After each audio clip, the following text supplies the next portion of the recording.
चलिए पहला क्वेश्चन बना रहे हैं A1 बट मतलब कि देखिए तीसरा क्वेश्चन बता रहे हैं, ठीक है। ठीक है, तीसरा क्वेश्चन है आपको अनुपातों A1 बटा A2 B1 बटा B2 और C1 बटा C2 की तुलना कर कर याद कीजिए कि निम्न रैखिक समीकरणों के युग्म संगत है या असंगत है। संगत का मतलब होता है कि कम से कम एक हल होना चाहिए, ठीक है, और असंगत का मतलब कि कोई हल नहीं होना चाहिए, मतलब हल नहीं होगा उसका, ठीक है, उसको संगत बोलते हैं। और जिसका कम से कम एक हल होगा उसको क्या बोलेंगे, संगत बोलते हैं। चलिए बनाते हैं A1 बटा A2 मतलब कि 3 बटा 2, B1 बटा B2 मतलब कि 2 बटा -3 बराबर C1 बटा C2 मतलब कि 5 बटा 7, ठीक है।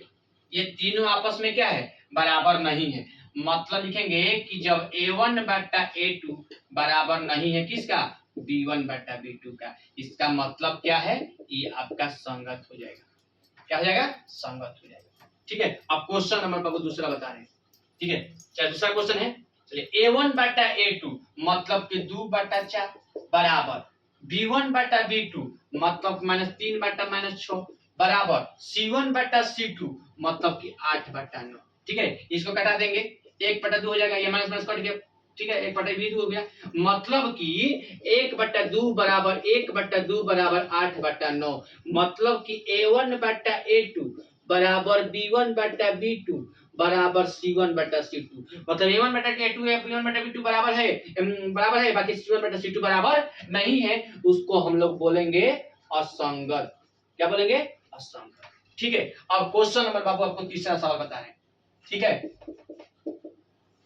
चलिए तीसरा क्वेश्चन है A1 बटा A2 मतलब कि 3 बटा 2 A1 का माने बटा 9 बटा 1 मतलब कि 9 बटा 1 का मतलब हो जाएगा आपका 1 बटा 9, ठीक है। 3 बटा 2 गुना 9 बटा 1 मतलब 1 बटा 9 बराबर B1 बटा B2 मतलब कि B1 का मान 5 बटा 3 है, 5 बटा 3 और इसके बाद गुना मान 10 बटा 1 1 बटा 10 मतलब हो जाएगा आपका मान 1 बटा 10, ठीक है, बराबर C1 बटा C2 मतलब कि 7 बटा क्या हो जाएगा 14, ठीक है। अब चलिए तो आपका हो जाएगा तितरी का 9 5 दूनी 10 लिखेंगे 1 बटा 6 बराबर -1 बटा 6 बराबर आपका हो जाएगा, ये भी कट जाएगा 1 बटा 2, मतलब कि क्या है, ये भी तीनों आपस में बराबर नहीं है, तो लिखेंगे कि A1 बटा A2 बराबर नहीं है किसका, B1 बटा B2 का।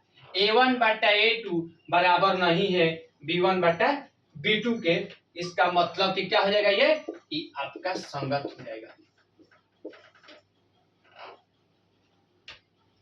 चलिए A1 बटा A2 मतलब कि आपका हो जाएगा A1 बटा A2 तो 5 बटा -10 बराबर B1 बटा B2 तो B1 बटा B2 मतलब हो जाएगा -3 बटा 6 बराबर C1 बटा C2 11 बटा -22, ठीक है। इसको कटा देंगे, ये तीनों आपस में क्या है, बराबर है, मतलब लिखेंगे कि A1 बटा A2 बराबर B1 बटा, ये आपका हो जाएगा 5 बटा 10 1 बटा B2 बराबर क्या, C1 बटा C2, तीनों आपस में क्या है, बराबर है, इसका मतलब लिख देंगे क्या, ये आपका संगत है, संगत है।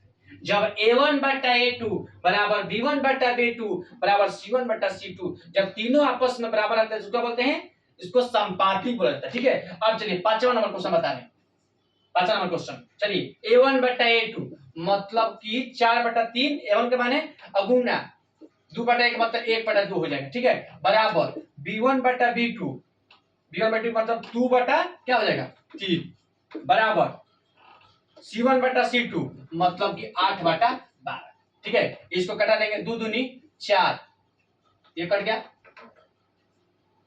4 दूनी 8 4 3 12, ठीक है। चलिए ये भी 2 बटा 3 आ गया, ये भी 2 बटा 3 आ गया, ये भी 2 बटा 3 आ गया, ठीक है, तीनों आपस में बराबर है, मतलब लिखेंगे कि A1 बटा A2 बराबर B1 बटा B2 बराबर C1 बटा C2, जब तीनों बराबर होते हैं उसको क्या बोलते हैं, संपाती बोलते हैं, तो उसको हम लोग बोल देंगे क्या, संगत बोल देंगे, ठीक है। यही बुक में आपका आंसर आया होगा।